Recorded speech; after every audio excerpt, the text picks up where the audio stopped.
You guys, we're on day 3 of quarantine. Yeah, we are self-quarantining. Is that how you say it? Quarantining. Quarantined. We're self-quarantined right now. So we started self-quarantining 3 days ago. Mm-hmm. This would be like day 3. We self-quarantined when we found out there was Idaho's very first case here in Was that the first day? I think so. Oh, okay. I'm pretty sure. Yeah, so we did that when we heard there was a first case. I went out one time to the grocery store just to get some things that we forgot about. I think it was like mayonnaise and like something else. Coffee. That's a necessity.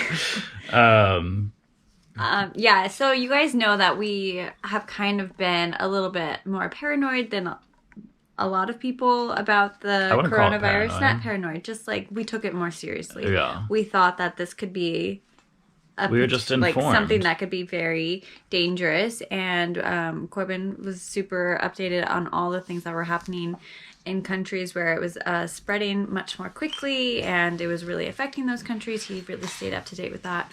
And we expected it to arrive here and happen in the same way. So we went and we prepped. We got a bunch of food at Costco a couple weeks ago. Yeah, we vlogged it and we put up the vlog and it wasn't busy at all. There was no lines. Nothing was out of stock.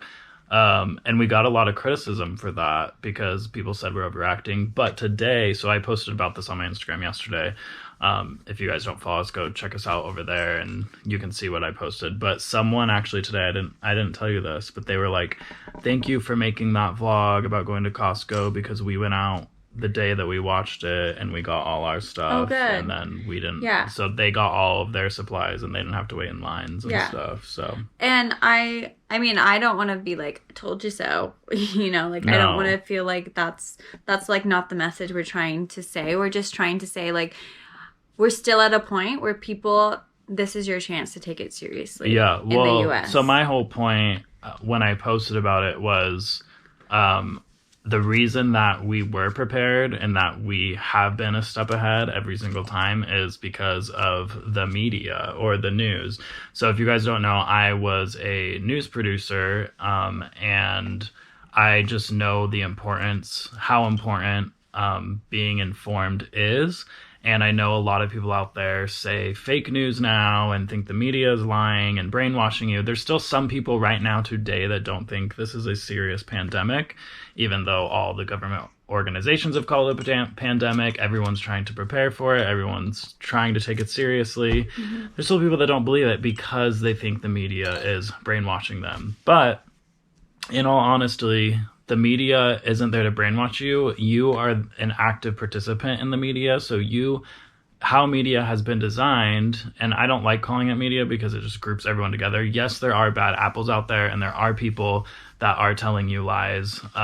But you got to take everything. Not all source is equal. Right. And so, but that's how news was designed, is for you to take in the information and form your own opinions. The news was never designed to tell you how to think. It was to lay out the facts for you and then you decide.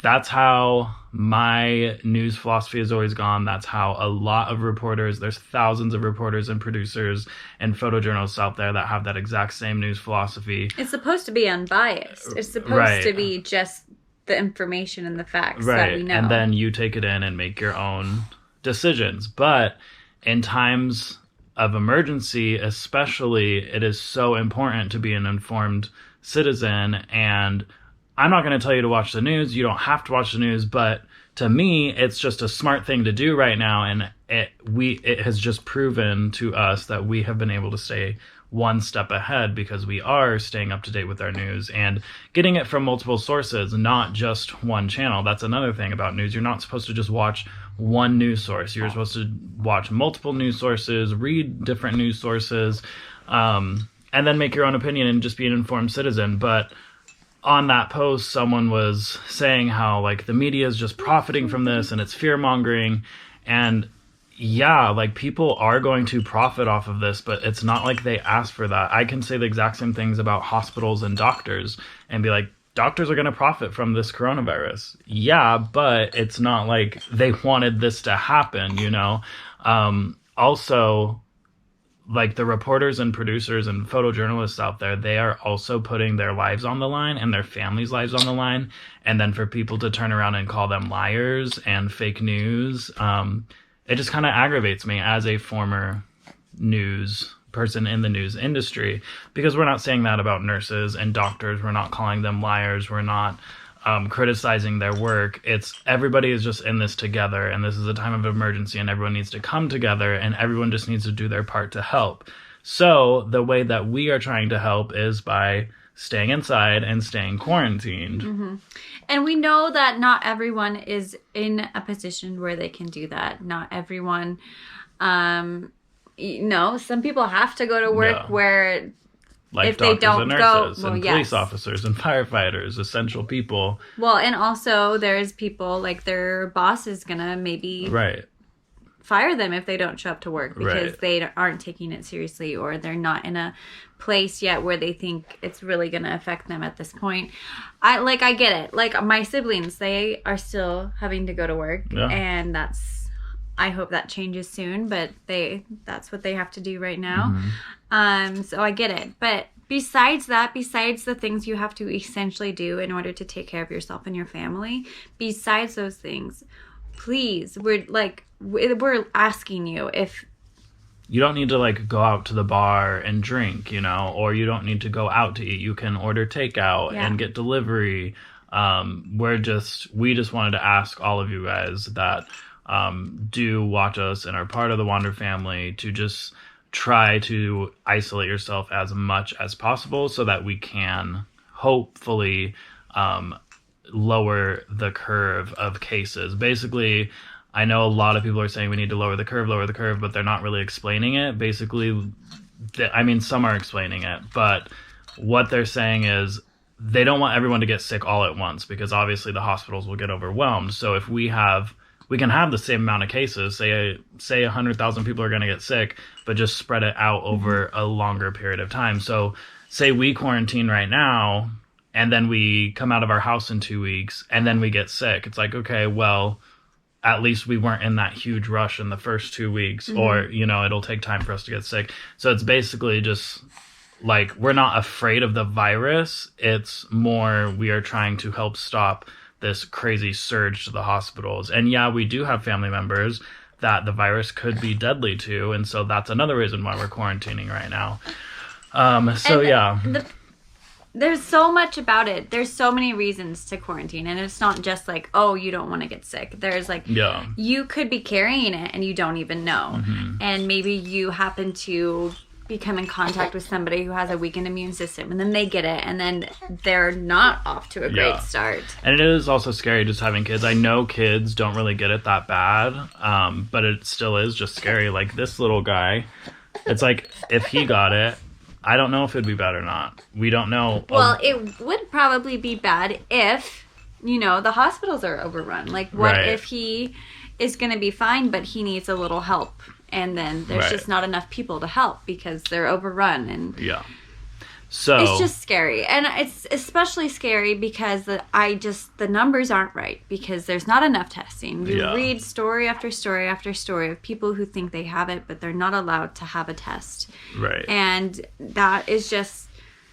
That skews it. We just don't know how bad it is yet. Obviously, that's just our opinion. Like, that's not fact. We don't know how many cases there are because there aren't testing, but we are just... based on the information we've gathered from different news sources, is there are way more cases out there than what we know. So all the numbers are skewed, and I can confidently say, like, the U.S. will be in the same point as Italy is now. All of the countries, it's multiple countries this has been happening. Spain is right under Italy. We all will be in that same boat. It just depends on a matter of time. People are saying we're about 2 weeks behind Italy. So, but if we were to all self-quarantine, then that would probably not happen. Yeah, it would help. So that is why we're quarantining. Just take it seriously. Yeah. Basically, it is a serious thing. I'm sure a lot of you guys know that. And we're not trying to create fear. We're not trying to create anxiety. We're just we're stating our opinion and thoughts and putting out a message that we think is important. Right. And honestly, it's kind of nice because now we get to do like projects around the house that we never thought of doing. We did a family meditation this morning. We did. It was a good one. So we're not like freaking out and scared in quarantine. It's just like we're just changing the way we live a little bit, and we have our supplies that we need for a little while, and we're just gonna go from there and try to distance ourselves from people. Yeah. So that is going to be our video today. I know it's just kind of like not really a vlog, but we just thought this was a really important message that needed to get out today. And we will be back with videos Wednesday. We'll have a video for our Wonder Family members, and then Friday we will have a very exciting video. It's actually an update to our Christmas wish giveaway. Mm-hmm. We have not forgotten about that. We'll explain it all in that video, but it's really, really exciting, and I'm so happy about how that all turned out. Anyway, I hope you guys are all staying safe and healthy, and please stay at home if you can. Thumbs up if you liked today's video, hit that subscribe button, and we will see you on Wednesday or Friday. Be your feeder.